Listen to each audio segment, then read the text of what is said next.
first essential element, and fortunately this is in most crisis plans, is the team. Who's on the team? What are the roles and responsibilities? Who's doing social media, who's doing media relations, et cetera. And that is something that most organizations have in their plan. The next 4 essential elements sometimes are hit or miss. You need scenarios to plan against.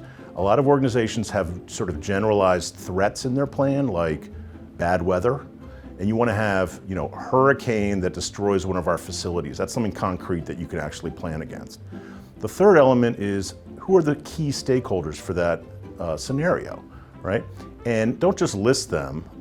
Think about what they're going to be concerned about if that crisis happens. What are their questions going to be? What are their concerns going to be? Because that's what you really have to address in the plan. And then the fourth element is media, message materials. A lot of times in a plan, there is a holding statement, and that's about it. That's not enough. You're not going to have time to write up Q&As, difficult Q&As, talking points, background materials. You have to do it and get it approved before the crisis hits. And the last element is in some ways the most important, and it's a narrative. What you say during a crisis has to be consistent with the story you tell about your brand before the crisis and after the crisis. If it isn't, if your voice changes, if you start acting a lot differently, nobody's going to believe you or trust you. So you got to think about that narrative and weave it throughout the plan.